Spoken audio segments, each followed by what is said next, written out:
All right. Hello, everyone. Thank you for joining us for this discussion on leveraging the blockchain with Victor. Before we get started, I wanted to take some time, first, of course, to say hello, but also to let you know that this session is, as always, is recorded, and it can be found on the GetCoin YouTube channel. So if you need to go ahead and refer to it later on, that's great. Also, there's a section that's for the Q&A. So if you have questions, go ahead and jump in the Q&A, upload it. We'll be monitoring that throughout this whole session.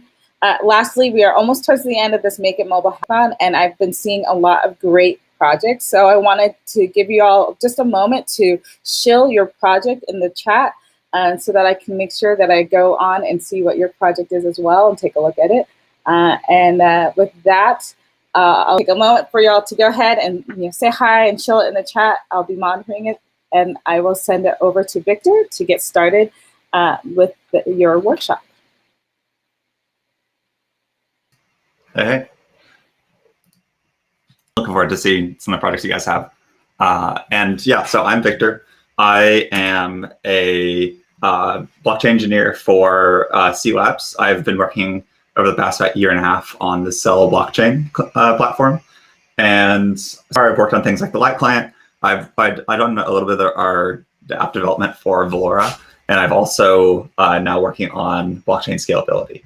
And so I kind of love the intersection between the wallet and the blockchain side of things. And I think that one of the things that I think is really exciting about crypto apps is the ability to kind of leverage the blockchain layer and turn it into an experience that you couldn't have on a traditional application. And I'm sure a lot of you guys are kind of familiar with this idea because you chose to use a blockchain platform instead of doing more centralized applications. And I'm sure that everybody kind of has similar reasons for doing so.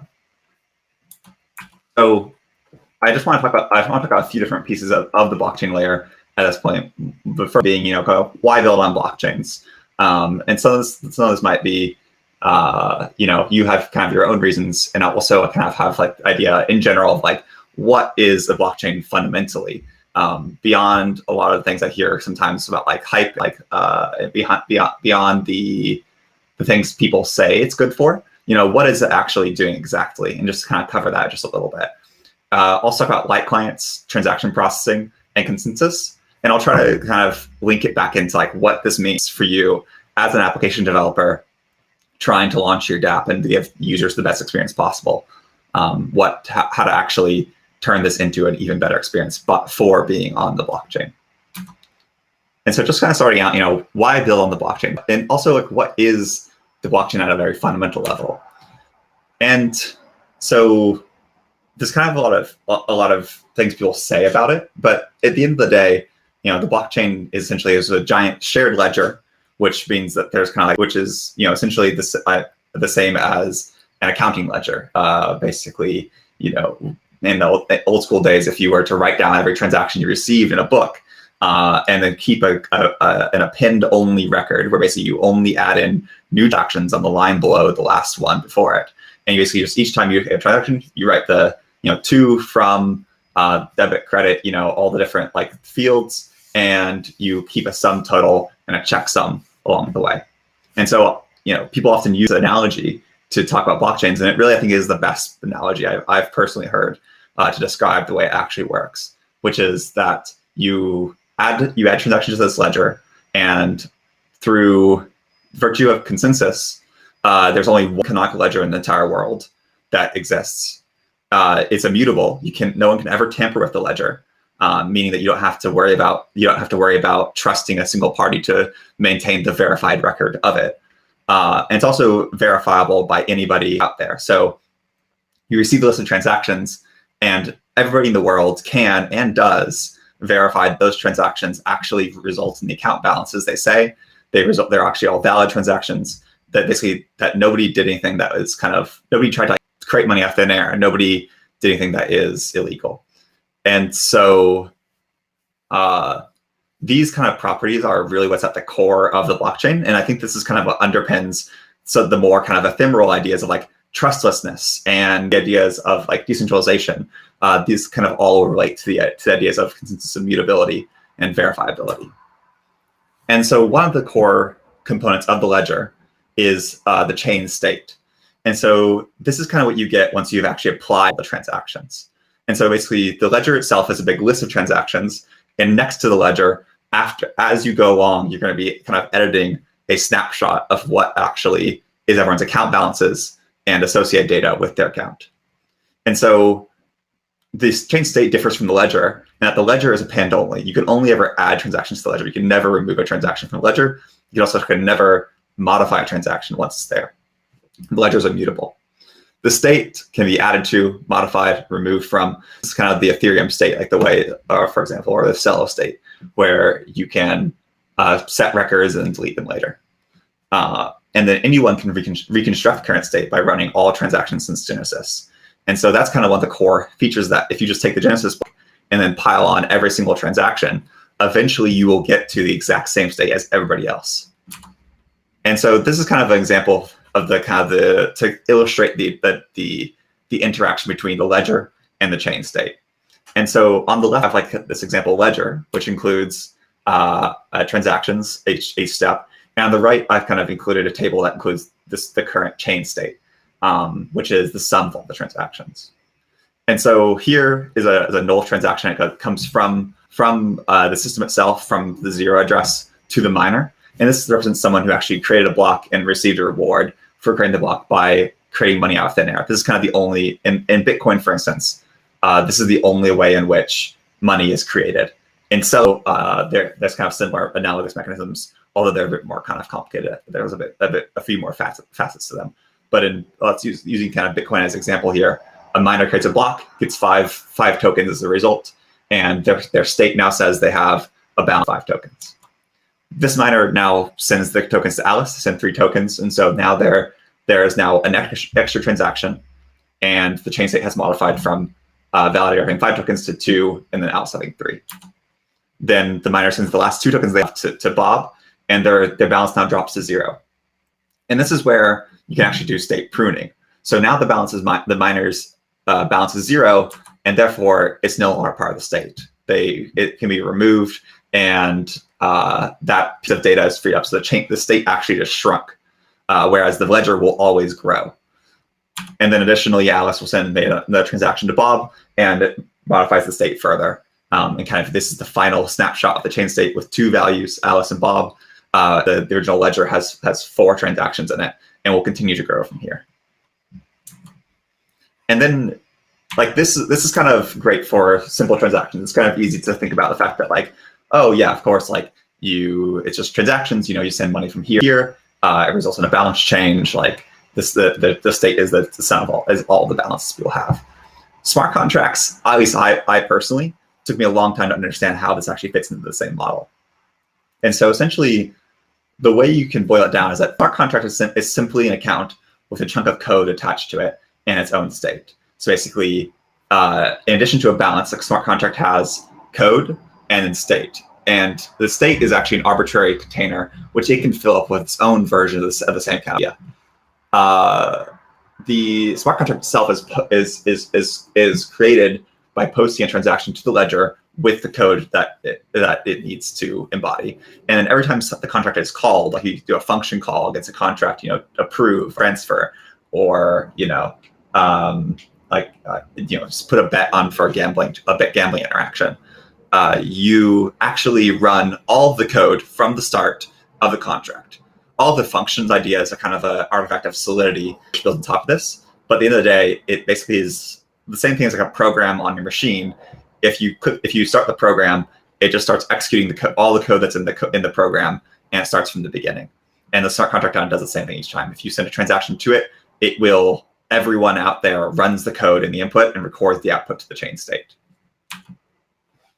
And so this I think, and this is also, this kind of confused me for a long time, and especially because I kept on hearing this idea of Ethereum and also Celo being a fork of Ethereum being the world computer.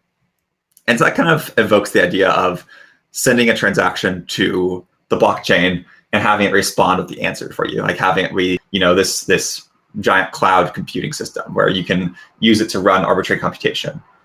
Whereas in reality, it's not quite as nice as that. where really you're not leveraging the power of the blockchain and all the nodes of the network to compute for you. What you're actually doing essentially is having every single node is actually only appending a new transaction to the ledger. And so the only operation you can do is append the ledger. And then every single node will run the code, and locally, which is kind of this like black I kind of have drawn here, it will locally store the response, but it never actually returns the response to the user. The node that the user actually owns will give them the response, but that's only because it computed it locally. And so the idea of it being kind of a world computer, I definitely find very misleading. The idea, it's more so kind of the world database with validation functions involved, where basically you can post data to it and you can retrieve data from it, but you pay a steep cost for it, and every single node of the network has to store the exact same data. And so kind of takeaways from this for an application developer is kind of the idea that blockchains are really great at storing small pieces of data that must be agreed upon by everybody. If you need, your accountants, or who holds this NFT, who holds this ticket to a concert, who holds this piece of art, which is a small piece of data that must be agreed upon by everybody. It's great for storing it on the ledger, in the chain state, on the blockchain. And if you need to store large amounts of data, it does not do as well. It's extraordinarily expensive, and it should be extraordinarily expensive to store large amounts of data. If you need to, but also it cannot run computation for the user. So if you ever think to yourself, like, I have this expensive operation I need to do, I need to calculate 1,000 digits of pi, or the Fibonacci sequence, or that's kind of contrived. But let's say like you need to query, run a graph analysis of that. It's not so much like a cloud computing platform. You can't use it to actually offload compute. You can really only use it. To store and retrieve data with validation functions attached to it. And so in those cases, if you need to store large amounts of data, or you need to run a computation for the user, that's when centralized cloud computing platforms really are kind of the way to go. And if you really need verifiable computation on a large amounts, this is where you like ZK Snarks territory, and that's a very different can of worms. But suffice to say, the blockchain as it is today is not designed for that problem. So then, what are light clients? This is kind of another thing that I think is very useful to understand as a application developer. And the light clients are essentially defined as they relate to full nodes. And so this is the diagram of the Celo network itself, where you have the validators at the center, and then you have full nodes around them and light clients at the edge. And this is kind of the level at which they interact, and kind of the progression of like how small devices are. So the validators in the middle need to be the largest. They need to be the strongest machines, because they run all the transactions on the network, and they also run consensus. Full nodes run all the transactions on the network, and they're relatively strong as well. Light clients can be extremely small devices, and need to be no more powerful than a mobile phone, a Raspberry Pi, or some other kind of small application. And so here's kind of a quick definition of what full nodes versus validators versus light clients versus RPC clients actually as well. Whereas full nodes, they connect to the peer-to-peer network, so they maintain all of these connections to the rest of the network. They run every single transaction through the network and receive every transaction that runs through the network. And they always have a complete copy of the chain state. Validators are full nodes themselves as well, but they also construct and sign the blocks of transactions. They run consensus among each other to decide what the canonical block of transactions is. Light clients are defined in contrast to those, where they still connect to the peer-to-peer network. They still have maintained direct connection to many peers at once, but they don't receive every block, they don't process every transaction, and they don't have a complete copy of the chain state. They must rely on full nodes and validators to provide that for them when needed. And I'll kind of explain a little more about how that works in a second. RPC clients, which is what most dApps, especially on Ethereum, end up using. There's not really a good way to run a light client on a phone on Ethereum or on Bitcoin. they basically just they rely on a trusted peer, a single trusted peer or a small set of trusted peers to give them the data from the chain. And so they just send a request off to a full node somewhere, or even a light client somewhere, and receive back the data from the chain. So if I want to know my account balance, I send RPC ETH.balance of and my address, and it will it off to my full node. It responds with your balance is 5 Celo. But I don't have any way to verify that information. I don't know if my balance is truly 5 Celo or not. It could actually have been 20 Celo, and they discounted me, and they lied to me about what my balance is. And kind of getting further into this is kind of a diagram of how full node operation goes. And so this line in the middle here, or in the middle here, is blocks. So basically every block is one of these little squares, and the yellow ones are epoch blocks, which I'll kind of explain more about what those do in a second. But basically, if you're a full node, you process every block, you download the block, you process it, you verify all the transactions in it, which is what these guys are here. So each block has 3 to in this case 0 to 3 transactions in it, kind of at random. And you verify this block, and then the next one, and the next one, and the next one, and the next one, and all the transactions in them. And you have to do this once every 5 seconds on the Celo network, and keep a kind of running copy of the chain state as you're doing this. And the amount of data and compute involved in this requires a relatively powerful machine. We recommend at least 4 cores and 8 gigabytes of RAM. And that's kind of what it takes to kind of continually stay online and stay up to date with the network. Light client operation on Bitcoin and Ethereum, and also you can do this on Celo as well, is in contrast to this, but they do not process transactions. They only look at what's called the block header, and so they verify every block, and so it's still relatively expensive from a CPU and from a data standpoint, because you should download every single block header, but you don't have to verify the transactions. And when you want that data, you can retrieve it from a full node. And so this is still too much for a mobile phone to do. It would eat your data up. It would just kind of destroy your phone. This is why Ethereum does not actually run light clients on any mobile applications. Most Ethereum dApps, at least everyone I know of, uses an RPC connection because they can't do this operation on a phone. On Celo and some other proof of stake systems, you are allowed to do this kind of a shortcut here, which is that these gold blocks, which are in this case the epoch blocks, come around once a day, and they're kind of this checkpoint essentially, where epoch blocks are the only place where the set of validators can change over, and by that property, you actually only have to validate the epoch blocks, and you can validate them in relation to each other. And so what this does is this allows for what we call the lightest client operation, where we skip from block 0 to block 17,280, which is the number of blocks produced every single day. And you can basically skip 17,000 blocks at a time because the epoch blocks all relate to each other and can verify each other's authenticity in a continuous chain back. This is kind of available only on chains that use a BFT construction, which I'll kind of talk about more later.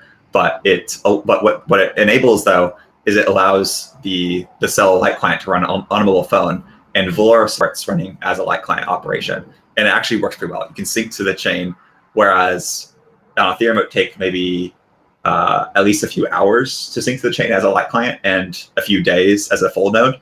You can sync to the chain as a light client on Ethereum. You can sync to the chain as a light client on Celo in about 5 seconds or less. We're actually further going to improve on this with the Plumo protocol, which will use ZK snarks to allow us to skip even more blocks and actually skip 6 months ahead at a time. So kind of what is kind of the takeaway from all this so far? And kind of one thing to keep in mind is that one of the reasons you're probably on blockchain in the first place is that you want a trustless experience, or a trust minimizing experience, as I like to say. And if you truly want to do that, then RPC still requires a trusted node. It requires trusting Ethereum, or in Celo's case, Forno, or some other kind of RPC provider to give you honest and correct information and respond to your queries. This can be improved upon by using a light client, because the light client can actually verify from Genesis a correct correct sequence of blocks, and know that it is receiving only the honest information. And so, if you really want to basically go full trust minimizing in your dApp, and you want to eliminate as well the trusted RPC provider, then using the light client is a great way to do that, and allows for kind of new experiences and new it allows for kind of a new experience of security, where basically you can provide your client security without having to have them trust any centralized system in the mix. And a major part of this that's important to understand is how to actually get data. And so I mentioned before the idea of fetching your balance for an RPC provider, and saying that you can't actually trust the RPC provider to give you the honest balance information. And so I want to talk for just a bit about how to actually do that. And so this here is the state data. So I talked before about the chain state. I kind of formatted it as a table. In Ethereum and on Bitcoin to an extent, and also on Celo, the state is actually stored in what's called in a tree. And the nodes of the tree are things like account balance or other data about accounts. And every single one of these nodes down here is a different account that is in this state tree. And so what this does is it allows you to basically produce what's called a state root, which is the head of the tree here. And the root is stored on every block. And every block will basically attest to what the current root of the tree is. And so why is all this kind of important is that if I am a light client and I want to retrieve a particular piece of information, in this case, my account balance, which is this node here, I can basically verify that I can verify from this root here to my node here, and the data included in it, by checking what's called a Merkle proof, which essentially is just every single node along the way being sent to my client over over the light client protocol. And I can verify the authenticity of this, what's called a path to your node. And so so the way this basically works is that I, as a light client, receive the block I'm interested in, so the most recent block, the head of the chain, and it includes a state root. And I know where my account balance is. And so I request to full node the path from my account balance node to the root, which includes this node down here, up here, this one here, and also the siblings that go along this path. And given all this, I can verify that my account balance is truly, in this case, 15, as attested to in the state root. And so, if you ever hear the term Merkle proof, this is what this is. Also, a Merkle tree is the entire structure, and it is designed to allow light clients to basically retrieve data in a trustless manner. The full node itself cannot lie to you. They can choose to respond to your requests, but they can't respond to the requests in a way that's wrong. They can't trick you into believing that your account balance is that's not. And this is really powerful in order to basically, again, minimize trust that you have in the system. Light clients can use this protocol. RPC clients cannot. And with this in mind, how do you? What are I kind of mentioned so far the upsides of using a light client, which are the trust minimization of it and the fact that you can basically do efficient smart contract execution locally. But what are kind of the downsides of this? Because it's not actually a free lunch. And the downsides of running a light client versus RPC client is most processing power and also latency. And so if I'm running a Lite client, I need to actually process every block's header, which requires, in this case of Celo, verifying a BLS signature. On smartphones, this is not such a big deal. It's pretty easy to do. On a feature phone, for instance, which there is currently a feature phone client in development, it is pretty expensive. And also low kind of budget smartphones will often kind of chug a little bit on these operations, although it's still not too bad. The real problem, at least for the user experience, in my opinion, is the latency involved. And so the current Lite client protocols available to the Ethereum community are quite slow to retrieve to do certain operations. So if I'm doing a balance transfer and I want to verify that my transaction will work, basically run the transaction ahead of time, or if I am trying to if I'm trying to simply do a breeding operation for my crypto kids, then running that actual computation requires many round trips to the server. So the Lite client, based on the way the protocol works today, would have to do about 12 to 20 round trips where basically sequential requests to the server, gets the response, make another request to the server, get the response, make another request to the server, get the response. And it can verify each of these requests, which is great, but it can't parallelize them. And so the issue is that this takes quite a long time. If you imagine that a single request takes about 300 milliseconds, then the overall end-to-end response time is going to be somewhere on the order of 5 seconds or so for a single request, which in the UX terms is an eternity. That's the difference between a user standing at the transaction review screen and saying, I really want to press send on this transaction, but I can't for another 5 seconds, which is not great. And so by default in Vlora, we actually do use PC client today. And we are working currently on an improved Lite client protocol to switch the default back over to the Lite client. And users can use the Lite client today if they're willing to take that UX, to deal with the slowness. And it works great, actually, besides that kind of issue. And so if you're running an application, and if you personally are running the Vlora wallet or running your own application, and you decide that the security benefits outweigh the UX concerns, then using the Lite client is a great choice today. In the future, we are really working hard to make sure that the Lite client protocol is improved, and so you don't have to make that trade-off anymore, which will be kind of a great thing, because I personally definitely want to see a future of trust minimized applications.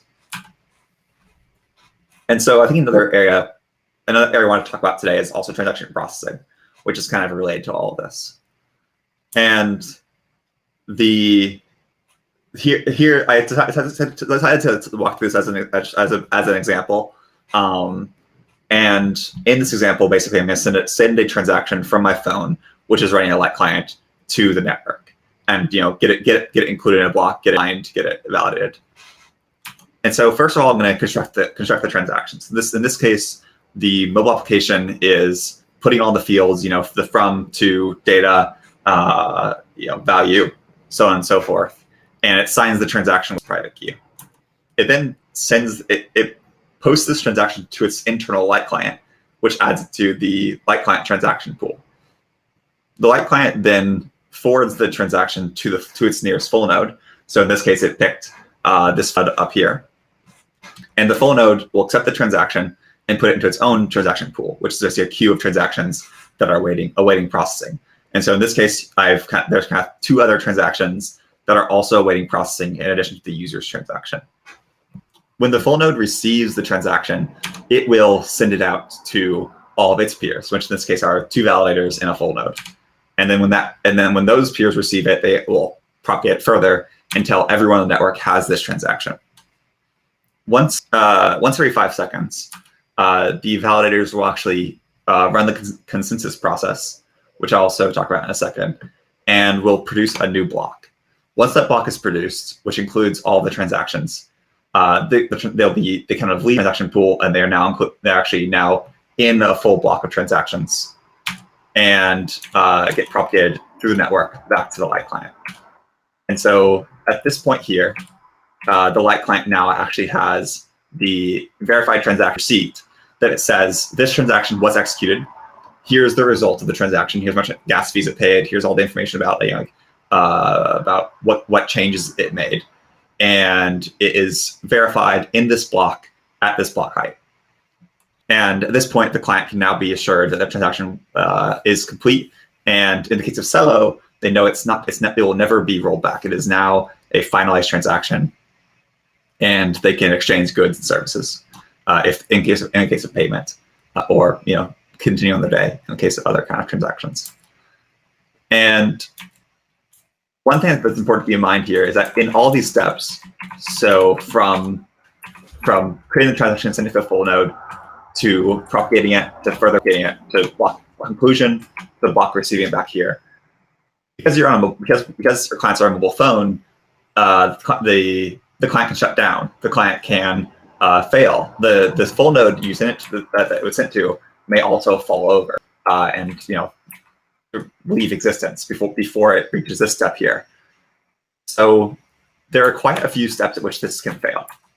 And what's important to think about that there is that when a transaction is sent, it may be received by the network, but there is no guarantee that it will actually be processed until it is actually received back as a transaction receipt.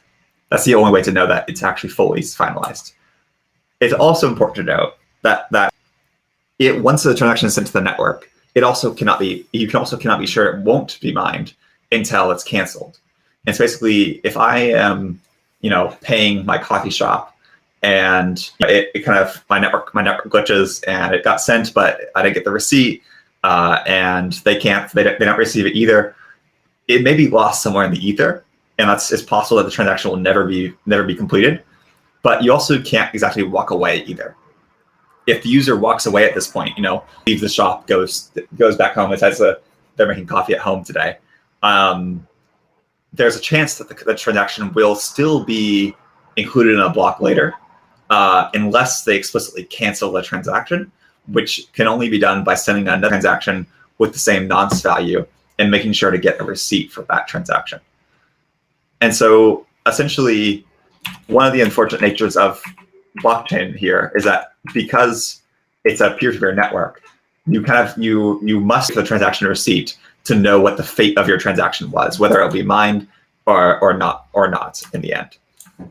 And kind of any point between there, it's kind of an unknown state. Luckily on the Celo network, and any network has excess capacity, the transaction receipt should come within 5 to 10 seconds, and it is possible to retrieve the receipt later if the node goes offline. And so there are kind of some mitigations to this idea, but fundamentally, you kind of have to wait for the transaction receipt to know whether or not it was successful or unsuccessful. Also kind of because the network is a live network that's always changing, a transaction that is sent can also potentially revert if the chain state changes. So see, if I'm trying to do a balance transfer, and I send my money, but then in the meantime, something occurs where I actually kind of lose balance, or where I think here's a better example. If I kind of trading an NFT and I send my money to go buy it, but then someone else buys it before me, gets front runs my transaction, or otherwise just gets the transaction in before my own, then my transaction will revert. And so the transaction receipt will actually say that the transaction was reverted, in which case that the transaction was still mined. You actually still paid fees for it, unfortunately, but it is now, but it didn't actually change, result in any state change. In some ways, this is actually a very good thing, because it allows you to reason about what the results of your transaction was, but it's also can be kind of an annoying thing from a user perspective. So one of the two kind of tips in this regard is gas estimation will actually allow you to run any transaction you are planning on sending to the network locally first, to make sure it will run fully and will not revert or otherwise result in an error before it's sent to the network. And this can result in fast feedback where within 30 30 milliseconds or a second or so, you can know that your transaction will either succeed or will fail with a fairly high degree of confidence. So gas estimation is a really great tool because not only does it estimate how much gas it's going to use, it actually also fully runs the transaction and will tell you whether or not it'll work. The other one is basically, it's very useful often to have a third-party relayer, especially in the case of mobile transactions, where once I've signed my transaction, I can actually send it off to a untrusted relayer who will hold the transaction and will make sure it gets submitted to the network. So my node on my phone might go offline when I lock my phone or turn it off, or my network goes out. But the third relayer, which could be run by your application or could be run by anybody else, will ensure the transaction eventually gets to the network if it has good retry logic. It'll take that signed transaction and will continue to try to resubmit it until it finally gets mined and can then send the receipt back to client. And so there's kind of one more area I want to talk about in this whirlwind tour of the blockchain, which is consensus. So people talk about consensus a lot. And the main reason that it's important is kind of to stop double spend attacks, which essentially amounts to somebody wanting to take the same token and send it to two people. In the case in one case, in the case I have drawn up here, the evil attacker, which you can tell by his eyebrows, is telling one node on the network that he'd like to send all of his money, 5 tokens, to Alice, and the other node that sends it to Bob. Both of these transactions are individually valid, but the network has to agree on which transaction occurs first, and therefore which transaction is valid in the end and which transaction is invalid in the end. Another example of this would be like if I went to an electronics store and I tried to buy a TV with my Bitcoin, and then ran to the next one and tried to buy another TV with my Bitcoin, and then walk away with 2 TVs, and one of the 2 stores will will not actually receive any money. So this is kind of the core problem that consensus is designed to solve. And in fact, long before Bitcoin and Ethereum, there were many implementations of digital currencies, and they could actually achieve immutability and verifiability, but could not achieve consensus before, at least not in a decentralized manner. And so consensus is kind of one of the core tenets of decentralized cryptocurrency, trustless cryptocurrency, because it allows you to know that there's a single global state that the network as a whole agrees upon, even though no one node is dictating that state entirely. And so in the case of Bitcoin and Ethereum, the algorithm is proof of work, which is a probabilistic consensus algorithm. In the case of Celo and many other networks, it is Byzantine fault tolerance. Byzantine fault tolerance is a piece of research is an area of research that's existed for a while, and generally centers on the question of, if you have a group of nodes or a group of a number of parties interacting, how do you achieve your objective, even if the parties are malicious and can behave in what's called a Byzantine or unpredictable, like evil kind of like malicious way? This actually relates back to the Byzantine generals problem, which is kind of a hypothetical scenario where a bunch of generals of an army are surrounding the city of Byzantium and modern day Constantinople or Istanbul. It's got quite a few names, and they all 5 or so generals want to agree upon when to attack, so they attack all together. But some number of the generals may not be honest, and may actually be may want to sow disorder and may want to actually see Byzantium stand. And so Byzantine fault tolerance kind of addresses the problem of how do you coordinate all the generals together to make sure that they attack at the right time, and even if some of them are malicious. That's why it's called the Byzantine fault tolerance problem.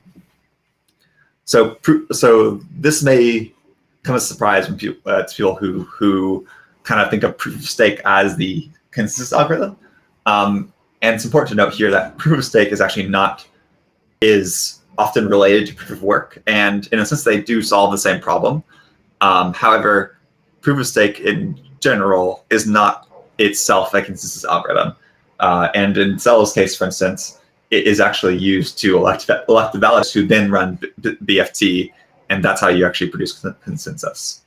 And this allows, the guarantee that this allows is that as long as at least 2/3 plus one of the validators are honest, so in this case 67 or 67 validators on the Celo network, you are guaranteed to produce a new valid block of which only one exists. And so, how does this work exactly? And so I have a kind of example I kind of drawn up. And in this case, the first step is to kind of elect a leader. The leader is, for a single round, they're going to construct the block and choose unilaterally all the transactions that go into it. They choose them from their pool, and they say, this kind of works similar to how Bitcoin works, where I say if you are a miner, you can choose the transactions that you put into your own block that you want to mine. In this case, the leader of the round chooses the block, and they fill a block with transactions, and they send it out to all the other validators. At this point, they are actually no longer the leader of the round, and they kind of revert back to their previous status of being kind of an equal peer among the validators. Every single other validator, including the leader, sends out what's called a prepare and a commit, which are two different votes to say whether or not they believe this block of transactions is valid and whether or not it should be included in the chain. All honest validators will always approve an honest block, and any dishonest validators may or may not. And so what happens is, everyone shares their votes among each other. It's fully peer-to-peer. It's fully peer-to-peer, so that everyone broadcasts to everyone else. And some number of malicious validators may be in the system, and they send faulty requests, or basically they might reject a good proposal or approve a bad proposal.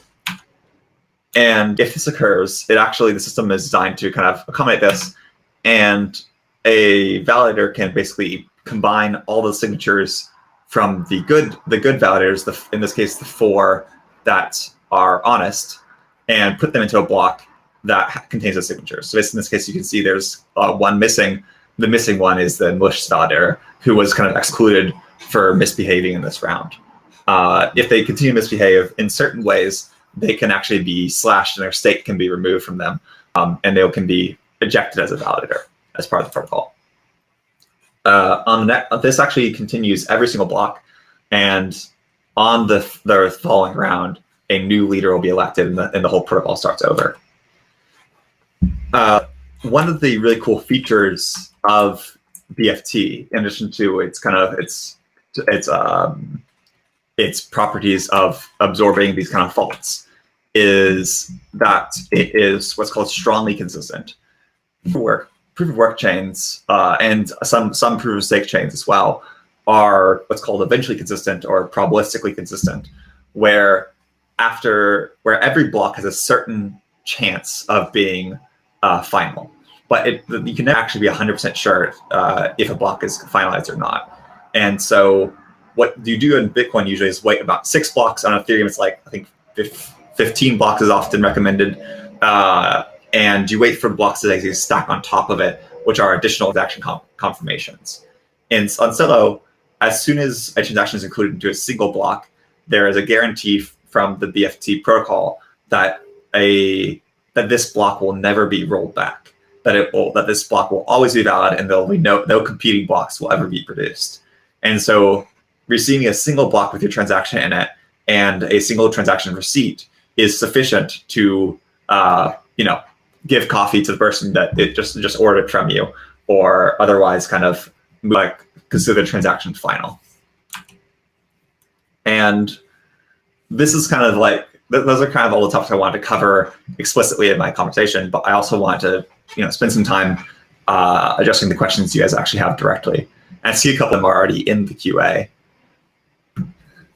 Yeah, there's a couple of them in there right now. Alex did a great job of putting them in. The first one that came up was, any ideas how to enable payments when there is no internet connectivity? Can NFTs help? So I actually produced this in a hackathon a couple of weeks ago, or not a couple weeks ago, a couple months ago, and it is possible. Someone has to have interconnectivity, at least without a lot of additional work. But it is possible to basically forward a transaction through someone else's phone. Now, if you want to talk about what you can do with actually no internet connectivity, the answer is something like something similar to like the Lightning network on Bitcoin or Plasma on Ethereum.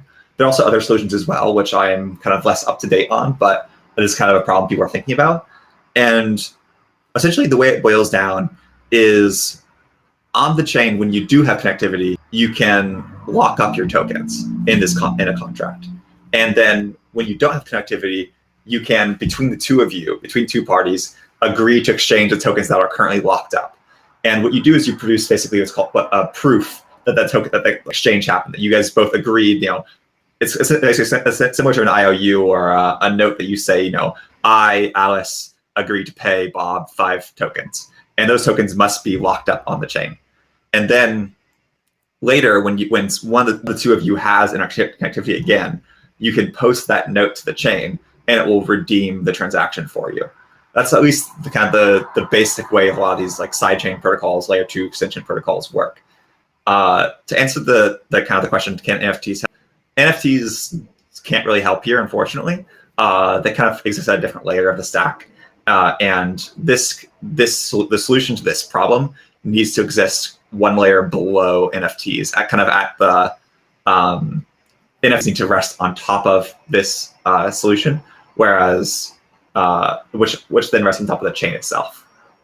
But yeah, so basically the two different ways obviously is either if one party does have connectivity, they can relay transactions. If nobody does, then you have these layer 2 extension technologies. Awesome, thank you. That was really clear. Okay, cool. And then the next question is what is the incentive for running a full node and not being a validator? Mm-hmm. So we are working on kind of incentive mechanism for this. And the general idea is that full nodes are needed to serve applications. And so if I, C Labs, as the makers of Valora, we want Valora to work really well. So we run our own full nodes that support Valora, for instance. If you're running your application, for example, like the attestation providers on the chain also run their own full nodes in order to provide that. Otis has its own full nodes. The Oracles have their own full nodes. Basically, every application has, an internal incentive to themselves to run a full node in order to support their own application, to serve data, to get transactions to the chain. If you want to, in order to incentivize people in general to do this without having their own application to it, basically have professionalized full node operators who only operate their full node. It is possible to do this through various proposals which exist today for the Pocket network. Celo has a thing called the gateway fees as well, which are also designed to incentivize this. But we are currently investigating kind of a stronger mechanism. We've decided that gateway fees, although we included it in the Celo protocol originally, it's not good enough. It's not going to really scale properly. And so we're currently investigating further ways to do this. The really high level answer to that question is the incentive we would like to do is basically have it where professional full node operators, or just even hobbyists as well, who are going to make a few dollars on the side, are incentivized to create a full node in order to serve light clients. Basically, they provide the bridge for light clients to the network, and the light clients will then pay them for their services. Ethereum and the Pocket network and we as well have different ways of doing this, but it all kind of boils down to the same idea of full nodes provide service to light clients pay the full node for their services. And obviously there's also the incentive of, some people just want to have a full node. People love the community. Some people want to just maintain it for themselves, their own records. And that's also, at least for Ethereum, that's kind of worked for a lot of people. And there's 10,000 nodes, and probably a large portion of them are just hobbyists who like to keep a full node online. Yeah, no, that was really helpful as well. I think I found the whole talk really insightful, and it sounds like some others did here as well. So thank you so much, Victor, for that. I would love to figure out like what's the best way to stay in contact, or if we have further questions, get in touch. Is the Discord, or what's the best way for you? Yeah, Discord's great. Discord's great. If you prefer email, my email is victor@celabs.co. But Discord, I kind of am always on there as well. Awesome. Perfect. All right, cool. Well, with that, we'll see if anyone else has any questions. Other than that, this is the last, tail end of the hackathon coming up here. So I hope this last weekend for y'all is, busy formalizing everything, getting all your demos and everything to work. I know the last push is always kind of intense, so enjoy it. And then I'll see you all in the next session. Thank you so much for your time today. I appreciate it. Of course. All right. Bye. Bye, everybody.